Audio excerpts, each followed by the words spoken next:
Hello, my name is Freddie, and I'm about to change the brakes on this car. The first thing you're going to notice that it has to change the brakes is that the car truck has a few components that you need. First, you need a wrench. You need a couple of things. You'll need socket wrenches. Depending on what type of truck you have or car you have, you're going to need either metric or standard. I always check when you go buy the brakes. Ask them what type of sockets your car has. Now, these are what your brakes are supposed to look like.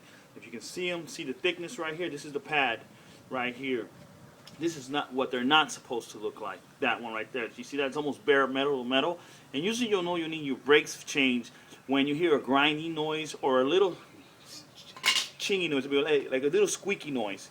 Okay, now the first thing you have to know is that brakes have two bolts, one on top and one on bottom. I take my socket wrench, and mine was metric, of course, and I unscrew this wrench. This is two screws, one on top and one on bottom. So it'll be one right up here above the brake, and one on the bottom right here, right underneath the pad. See the pad's right here, and you're going right here. So you take these two bolts off and you put them somewhere where you can see them.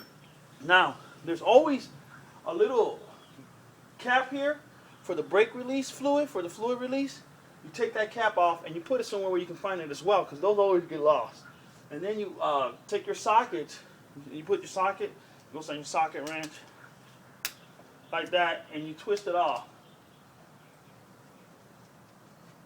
Okay? And once you take that off, I'll put that down. This will release, and what that does is release fluid. Okay, so then I take my screwdriver and I look at here, there's a clamp here and here. So what I want to do is come from the bottom. I hit it a little bit, it'll loosen it up, and then I'll pick it up.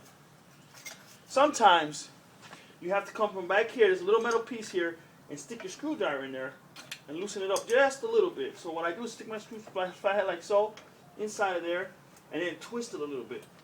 Twist it, and twist it, and that's what that does, is freeze it up. Some fluid will fall, and if you can see on the floor, a bunch of it fell on the floor already. I did all that in advance, so it'll be faster video.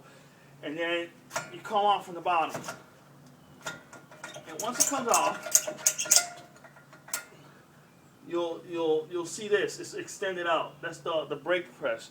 You'll need a C-clamp. That's going to be the most important tool you'll have after you take the brake off. Now, what I normally do is I take the old brake pad and I put it on there.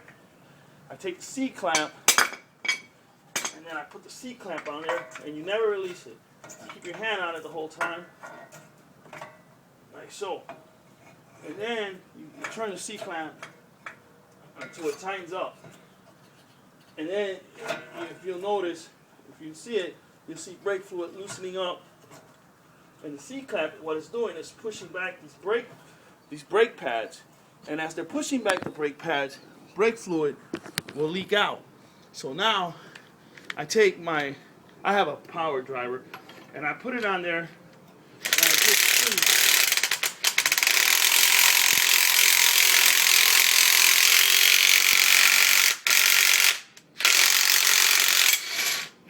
I put it to squeeze, and what that does is release all the brake fluid unnecessarily in there that you need to remove. And you take the C-clamp off, and you see that it's leaking fluid still. So you take that off, and then you set that to the side. First thing I'll do is I'll tighten this. When it's releasing fluid, I put this back on hand tight. So get in there, and that's it, hand tight. You don't want to over tighten it because you'll bust it, and then you'll have bigger problems. That's never your goal. So one of the brakes already came off by itself, and you can see how thin it is. There's no brake there. There's just barely enough to get you there. And then I take the other one off. I stick it right here in between the brake pad and the screwdriver in between the brake pad and the thing. And it'll come right off. Should come right off. You be careful with this. This you want to make sure it doesn't fall off. That cylinder falls and breaks that hose, you got a whole nother world of problems. We don't want that. Then I take the new brake pad. You can take these springs off, these little clips on. I wouldn't. I don't recommend you do. I just leave them on. They're already there for you. Why work harder? Why reinvent the wheel? So then there's a clip on the bottom. You put that on first, and then you put the top. Hold on. This one's still on. Hold on. Put the bottom on first. They're like universal. And they slide right on. See that? Saw where I slid it on? Then you'll come back with a screwdriver. Do the same thing with the other one. The other one will come right off. You see? There's nothing there. It's metal to metal. Metal to metal. So then I come to the outlet brake, the new one, and I put it on there. It should just slide right on there. Voila, it's done. The brakes are done. You take this back. And what I always do is I record myself doing it. See how I put the top first, and then the bottom.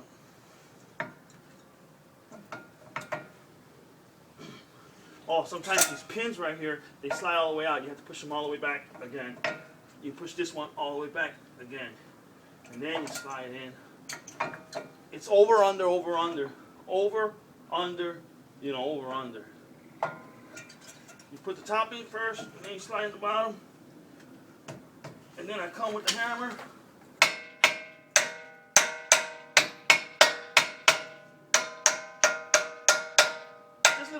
Little taps will do it. And I tighten the top up, so I put the rubber piece back because that's the first thing that always gets lost. So I put that on, keeps that.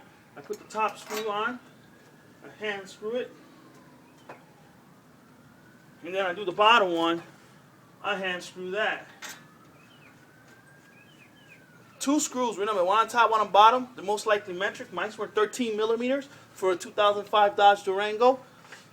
And you screw it on. I always keep rags on the floor. I don't know if you can see those rags, because there's always something going to spill. And you want to be able to pick that up because it's very slip hazard. And you don't want nobody to get hurt. So then I take my socket wrench. Mine's is a 13 millimeter. I put it on there. And I do the top one. As I squeeze it. Now you're gonna, when you finish installing the brakes,